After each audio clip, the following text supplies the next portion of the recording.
Queridos, nós continuamos estudando Neemias e eu quero compartilhar a partir do versículo 73. E vai ser o capítulo 8 todo, eu não vou ler todo o capítulo 8, mas alguns versículos. Neemias capítulo 7, versículo 73. Os sacerdotes, os levitas, os porteiros, os cantores, alguns do povo, os servidores do templo e todo Israel habitavam nas suas cidades. Isto é significativo. Essa referência que o Espírito Santo colocou aqui na Escritura Sagrada, mostrando que os sacerdotes, os levitas, os porteiros, os cantores, alguns do povo, os servidores do templo e todo Israel habitavam nas suas cidades, enquanto Jerusalém estava no monturo, enquanto os muros estavam derribados, enquanto o templo estava vazio, fechado. E lembra que passou muito tempo com o templo por construir.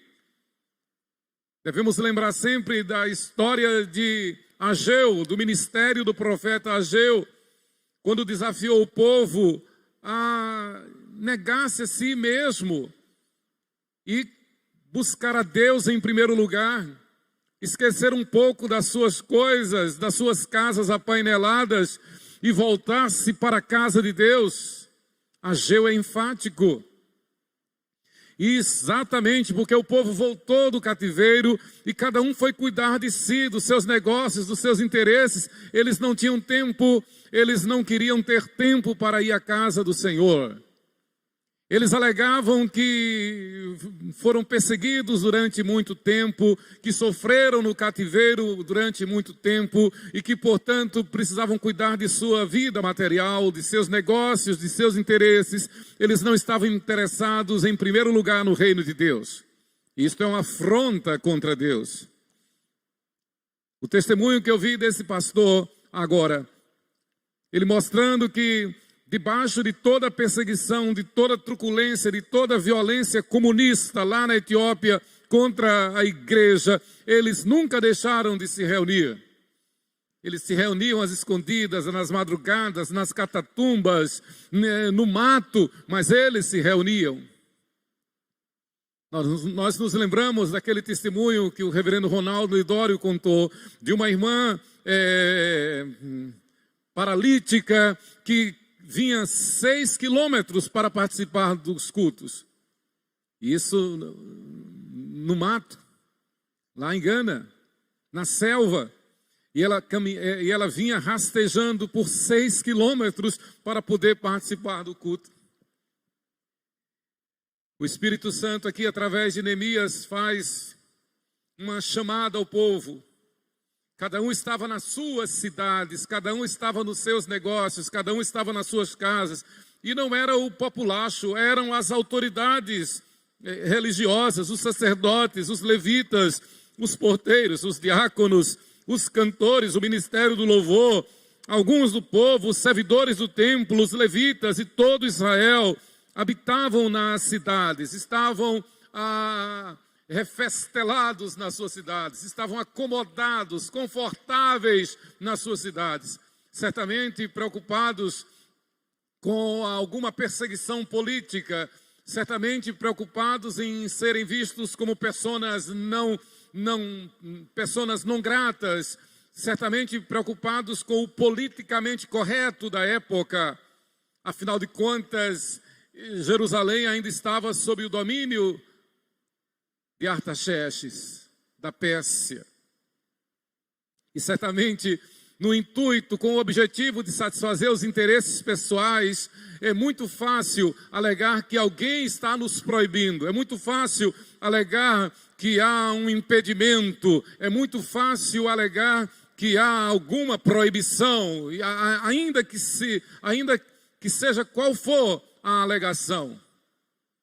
À luz da Bíblia, nada pode nos impedir de buscar a Deus em primeiro lugar e de nos reunirmos na casa do Senhor, ainda que seja numa catatumba, ainda que seja no meio do mato, ainda que seja às escondidas mesmo, ainda que seja de forma secreta. O povo de Deus, a igreja de Deus tem necessidade de congregar A Bíblia é enfática, não deixeis de congregar.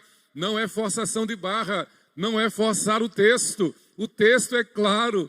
Não deixeis de congregar, como é o costume de alguns, e no mesmo texto aos Hebreus, na mesma epístola aos Hebreus, a Bíblia manda, a Bíblia ordena que nós sigamos os nossos líderes espirituais. E ainda no mesmo texto de Hebreus, a igreja chamada de Assembleia dos Santos, reunião, eclesia dos santos. A igreja não é formada por, a igreja não é formada por indivíduos meramente, é formada por membros. É diferente. A igreja é um corpo vivo. A igreja tem uma cabeça, a cabeça da igreja é Jesus Cristo. E mais do que nunca nós precisamos orar. Mais do que nunca nós precisamos nos reunir, estar juntos buscando a Deus em oração. A Bíblia diz, Jesus diz lá em Mateus capítulo 18, que se dois dentre nós concordarem naquilo que pedirem, ser-nos-á feito conforme a nossa vontade.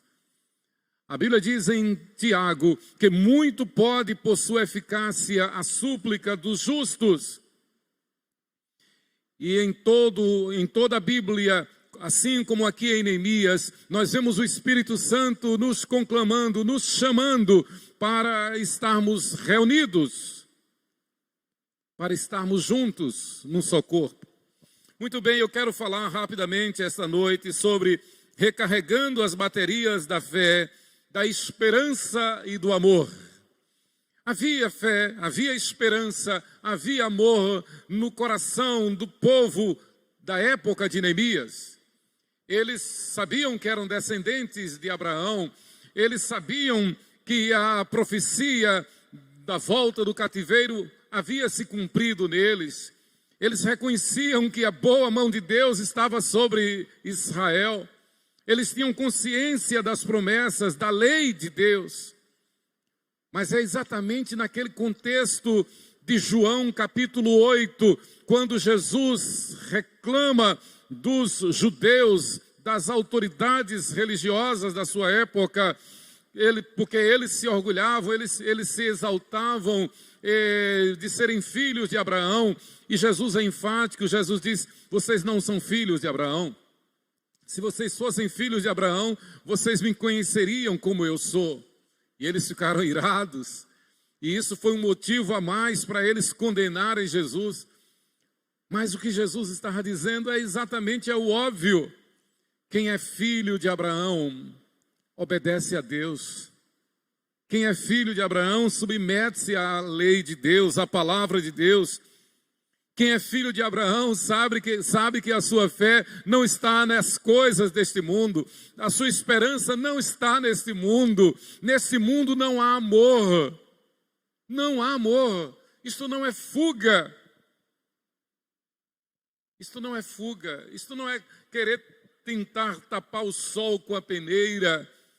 Não é fugir da realidade. Pelo contrário, é a realidade. A nossa fé está em Deus, a nossa esperança está em Deus, o nosso amor está em Deus. Não falamos de amor como se tem falado aí nas artes, no popular.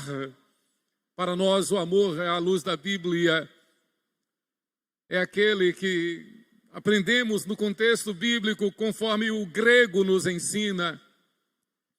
É o amor filéu, amor fraterno, é o amor eros, que é o amor romântico, o amor conjugal, é o amor estorrege, que é o amor de pai, dos pais para os filhos, mas acima de tudo é o amor ágape, que é o amor incondicional, sacrificial, é o amor de alguém que está disposto a, se necessário for, dar a sua vida por quem ama, por aquela pessoa a quem ama. É o amor de Deus. É este amor que está em 1 Coríntios capítulo 13. Ainda que eu fale as línguas dos homens e dos anjos, se não tiver amor, nada serei. Ainda que eu entregue o meu próprio corpo para ser queimado, se não tiver amor, nada disso me aproveitará.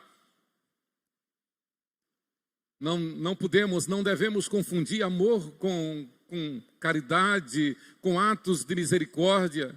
É fruto do amor, mas não é o amor sacrificial. Recarregar as baterias da fé, da esperança e do amor no contexto bíblico, especificamente no contexto em que viveu Neemias, significa colocar o reino de Deus em primeiro lugar. Buscar o reino de Deus em primeiro lugar, como nos manda Jesus: buscai, pois, em primeiro lugar o reino de Deus e a sua justiça, e as demais coisas vos serão acrescentadas. Com certeza estamos vivendo dias em que está acontecendo uma inversão de valores. A tendência, a tentação é buscar em primeiro lugar a segurança material, a segurança física. E isto é a realidade. Isso está acontecendo. Mas não é assim que a Bíblia ensina, não é assim que a Bíblia manda. A Bíblia manda que antes nós confiemos em Deus. Isso não significa descuidar, isso não significa tentar a Deus, isso não significa não ter cuidado com a nossa vida, com a nossa saúde. Não, de jeito nenhum.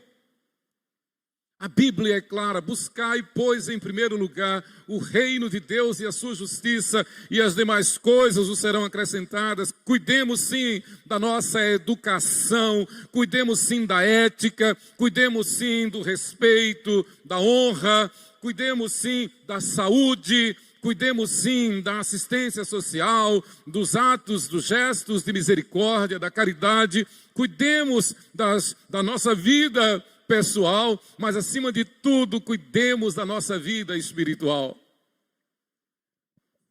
Veja a bênção que Israel recebeu. Depois dos 70 anos no cativeiro, eles voltaram. O próprio rei ímpio que o escravizava liberou, anistiou, ordenou que voltassem, deu todas as condições para que eles voltassem. Liberou verbas do estado da Pérsia para que eles voltassem, para que eles reconstruíssem suas casas, para que reconstruíssem Jerusalém. Mas o que aconteceu? Eles reconstruíram suas casas e esqueceram de reconstruir a cidade, esqueceram de reconstruir o templo, esqueceram de reconstruir os muros. Daí a grande tristeza de Neemias.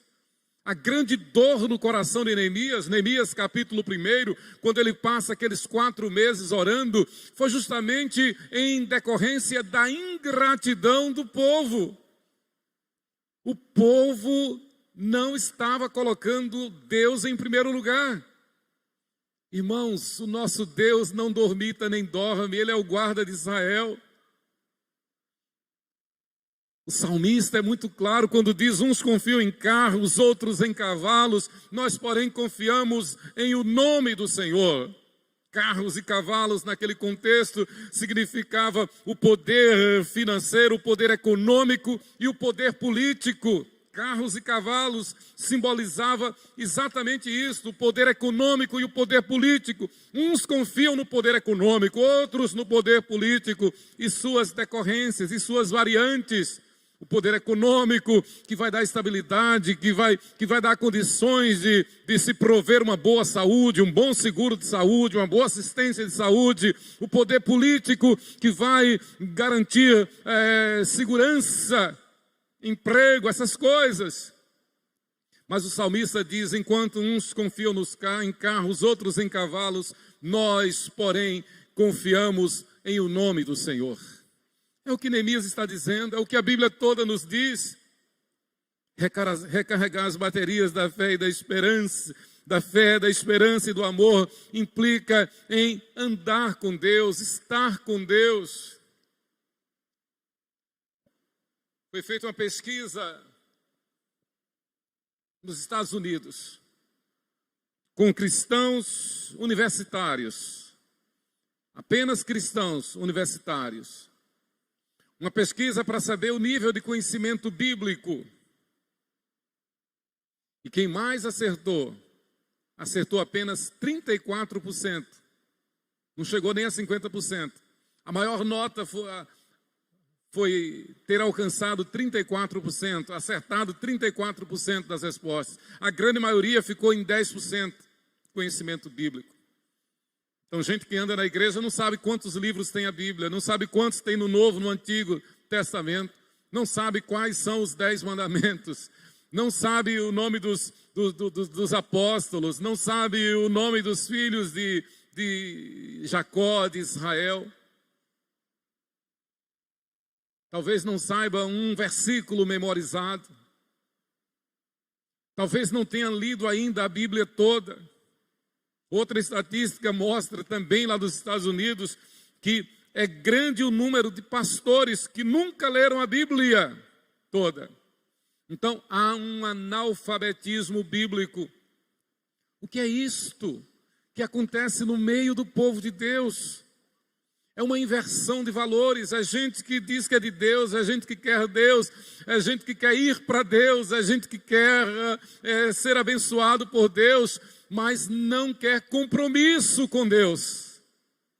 Talvez duvide que Deus é poderoso para fazer infinitamente mais do que tudo quanto pedimos ou pensamos. Talvez duvide de que Deus é o nosso socorro bem presente nas angústias. Talvez duvide que não consiga fazer a oração do salmista quando diz: eleva os olhos para os montes, de onde me virá o socorro? O meu socorro vem, é do Senhor que fez os céus e a terra.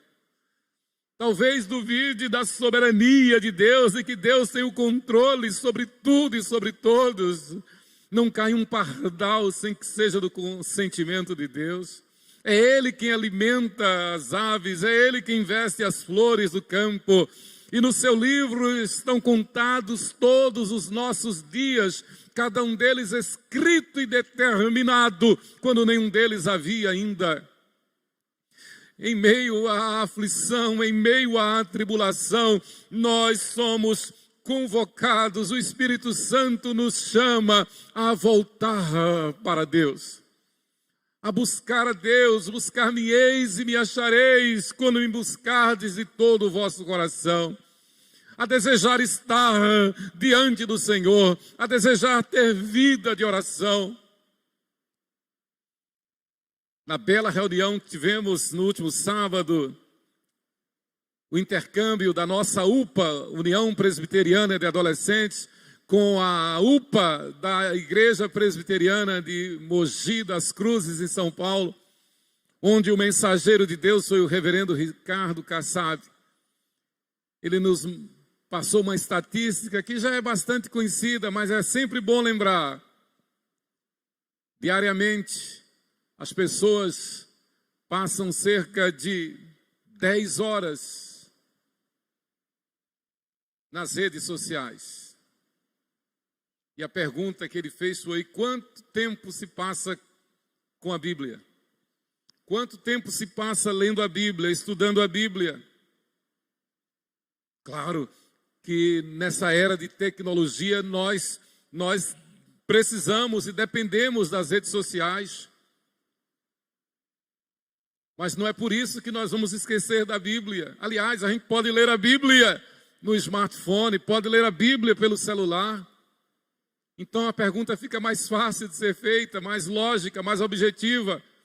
Estamos usando o nosso celular para nossa edificação, para aquilo que realmente é prioritário, ou estamos usando mais para satisfazer os nossos instintos carnais, materiais, em detrimento de Deus, da palavra de Deus?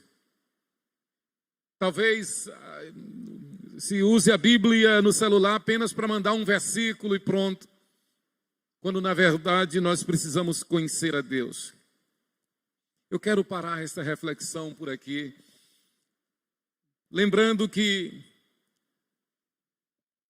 o lamento que se faz aqui nesse texto de Neemias 7:73 e em todo o capítulo 8 de Neemias, Como eu já disse aqui, esses capítulos 7, 8, 9 são uma pausa na obra da reconstrução dos muros de Jerusalém.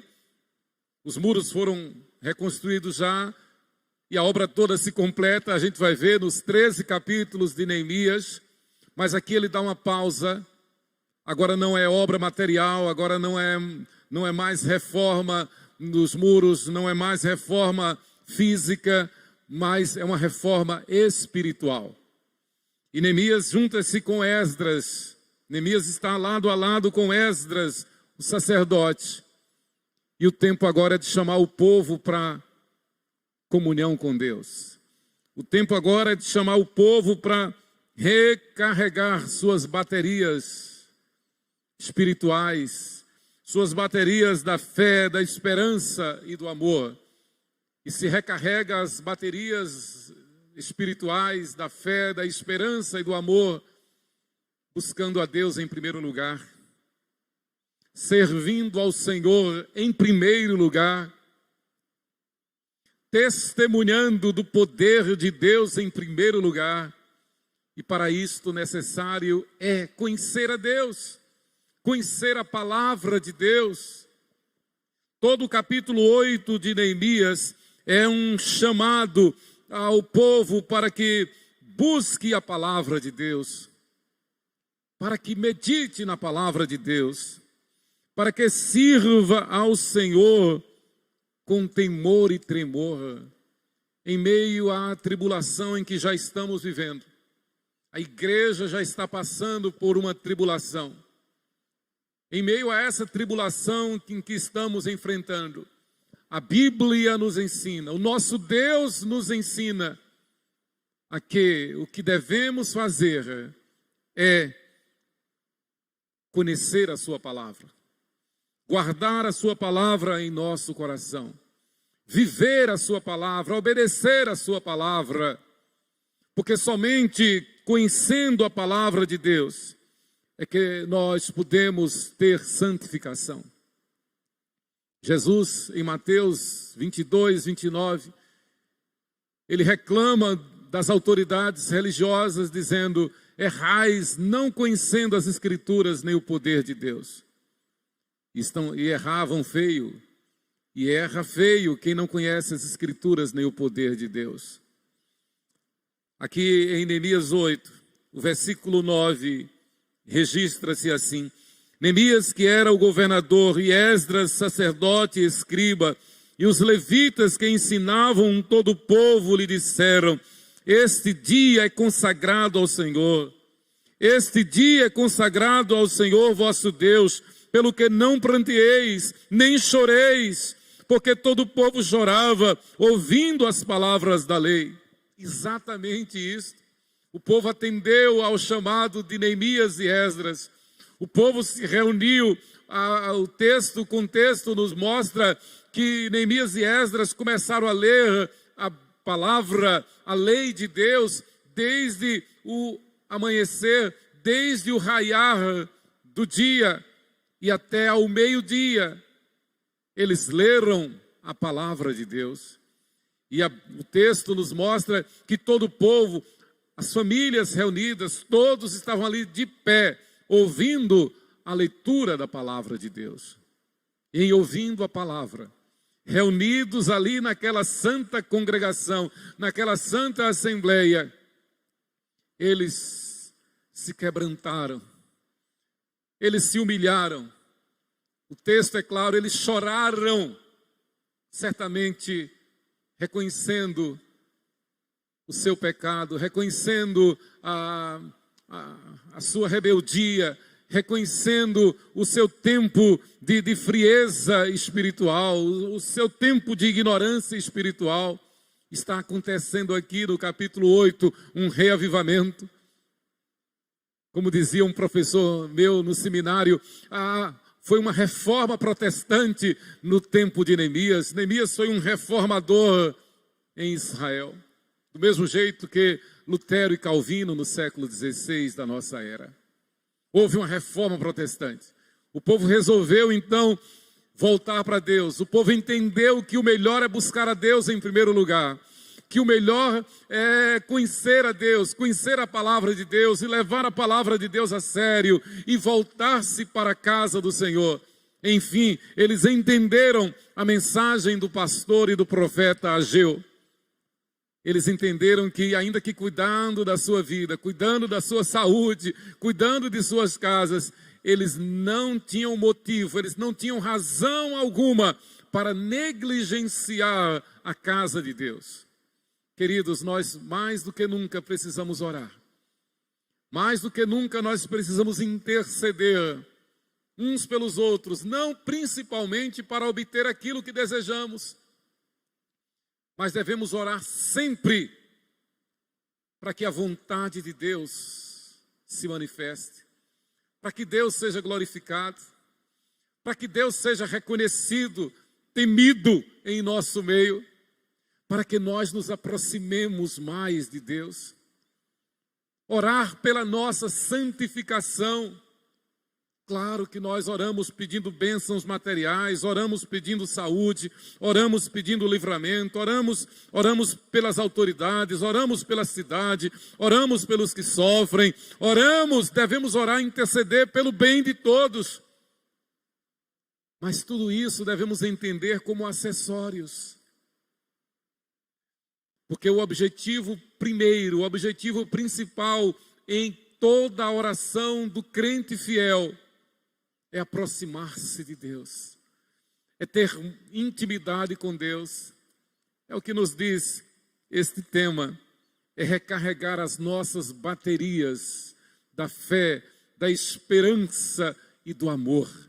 Em meio a este caos, em meio a esta tribulação em que já vivemos, devemos, pela fé, pela esperança e pelo amor de Deus derramado em nosso coração, erguer os nossos olhos e ver que a nossa redenção se aproxima.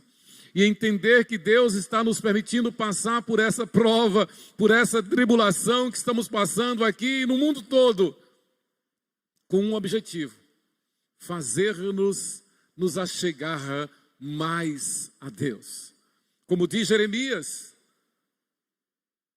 quando falava da ida para o cativeiro, o profeta Jeremias, então, uns 150 anos antes de Neemias, o profeta Jeremias diz, falando da parte de Deus: buscar-me-eis e me achareis, quando me buscardes de todo o vosso coração. Jeremias sabia que viria o castigo, que viria o cativeiro, que Nabucodonosor viria e levaria Jerusalém para o cativeiro, destruiria o templo, destruiria a cidade de Jerusalém. Mas a palavra de Deus diz: busquem a mim, acheguem-se a mim, deleite-se em mim, em meio à aflição, em meio ao sofrimento, em meio à tribulação. A palavra de ordem é: acheguemo-nos a Deus, busquemos a nossa santificação, queiramos ter intimidade com Deus, amemos a obra de Deus, a casa de Deus, a igreja de Deus, o povo de Deus, o evangelho de Deus, a pregação do evangelho. A maior urgência hoje não é outra senão testemunhar do evangelho. A maior urgência, aquilo que devemos fazer mais depressa, aquilo que devemos fazer com toda a nossa força, com todo o nosso entendimento, com todas as nossas posses, é testemunhar do evangelho. Então nós vamos orar para que a glória de Deus se manifeste. Nós vamos orar para que, em meio à tribulação, nos acheguemos mais a Deus. E se o Senhor se agradar, Ele vai agir. Se o Senhor se agradar, Ele vai suprir em Cristo Jesus cada uma das nossas necessidades. A palavra de ordem é: buscai ao Senhor enquanto se pode achar, invocai-o enquanto Ele está perto. Buscar-me-eis e me achareis, quando me buscardes de todo o vosso coração. Buscai ao Senhor enquanto se pode achar, invocai-o enquanto Ele está perto. Buscai, pois, em primeiro lugar o reino de Deus e a sua justiça, e as demais coisas vos serão acrescentadas. Que Deus nos abençoe. Nós vamos...